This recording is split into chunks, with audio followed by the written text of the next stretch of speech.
ಎಲ್ಲರಿಗೂ ನಾನು ನಿಮ್ಮ ಚಿತ್ರದುರ್ಗದ ಹುಡುಗ ಅಕ್ಷಯ್ ಮಾತಾಡ್ತಿರೋದು. ಡೇ 9 ಬೇಗ ಎದ್ದು ಹಾಲು ಬಿಸ್ಕೆಟು ಸಕ್ಕರೆ ತರಕ್ಕೆ ಹೋದೆ ಗೈಸ್. ಆರಿನಲ್ಲಿ ಉಟ್ಬೇಕಾಗಿತ್ತು, ನಾವು ಖಾತಾನೆ ಬೇರೆ ಇತ್ತು. ದೇವ್ರದ್ದು ಸಾವಿರ ಮಿಸ್ಟೇಕ್ ಅದೇಕಲ್ಲ ನಮ್ಮನ್ನ ನುಟ್ಟಿಸ್ಬಿಟ್ಟವನೆ. ಹಂಗೆ ಅನ್ಕೊಂಡು ಇನ್ನೇನು ಮಾಡೋದಂತ ಹಿಂಗಿದ್ದನು ಗೈಸ್. ಹಿಂಗೆ ರೆಡಿ ಆಗಿಬಿಟ್ಟು ಊಟ ಎಲ್ಲ ಮಾಡ್ಕೊಂಡು ಹೊಲ್ಟಿದೆ ಕಾಲೇಜ್ ಕಡೆ. ಹಿಂಗೆ ಕಾಲೇಜ್ ಕಡೆ ನಡ್ಕೊಂಡು ಹೋಗ್ಬೇಕಾದ್ರೆ ನೀನು ಬ್ಲಾಗ್ ಮಾಡ್ತಾ ಅಂತ ಕೇಳ್ದ ನಮ್ಮ ಫ್ರೆಂಡು. ಬಿಟ್ರಂತ ನಾನು ನಮ್ಮ ಫ್ರೆಂಡು ಊಟಕ್ಕೆ ಬಂದರೆ ಇಲ್ಲಿ ನೋಡ್ರಿ ಏನೋ ನಡೀತಿತ್ತು ನೋಡಿ ಗೈಸ್ ನೀವೇ.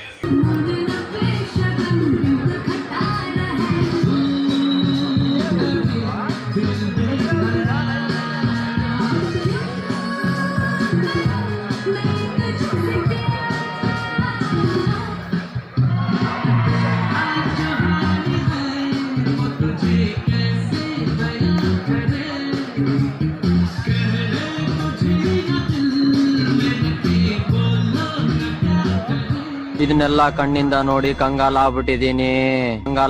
ಅದು ನೋಡ್ತಾ ನಿಂತ್ಕೊಂಡೆ ಗೈಸ್. ಅಷ್ಟರಲ್ಲಿ ನಮ್ಮ ಫ್ರೆಂಡ್ ಎಲ್ಲ ಊಟಕ್ಕೆ ಹೋಯ್ರು. ಆಮೇಲೆ ಊಟದ ಕಡೆ ಬಂದರೆ ನಮ್ಮ ಫ್ರೆಂಡ್ಸ್ ಎಲ್ಲ ಅಲ್ಲಿ ಊಟದ ಬಾಕ್ಸಲ್ಲಿ ಓಪನ್ ಮಾಡಿದ್ರು. ಊಟ ಮಾಡ್ಕೊಂಡು ನಾನು ನಮ್ಮ ಫ್ರೆಂಡು ಕ್ಲಾಸ್ ರೂಮ್ ಕಡೆ ಬಂದ್ವಿ ಗೈಸ್.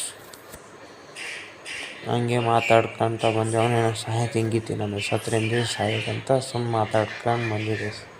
ರೂಮ್ ಕಡೆ ಬಂದ್ವಿ ಗೈಸ್. ಲೆಕ್ಚರ್ ಇರಲಿ ಅಂತ ನಾನು ನಮ್ಮ ಫ್ರೆಂಡ್ ನಂದು ಆ್ಯಂಡ್ ರೆಸ್ಲಿಂಗ್ ಆಡ್ತಾ ಕೂತ್ಕೊಂಡು ಗೈಸ್.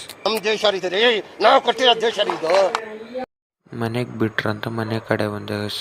ಅಮ್ಮ ಚಪಾತಿನೂ ಬೆಂಡೆಕಾಯಿ ಪಲ್ಯ ಮಾಡಿ ತಿನ್ಕೊಂಡು ವೀಡಿಯೋ ಎಡಿಟ್ ಮಾಡೋದಿತ್ತಂತ ವೀಡಿಯೋ ಎಡಿಟ್ ಮಾಡಿ ಮಾಡೋದಕ್ಕೆ 12 ಗಂಟೆ ಗೈಸ್.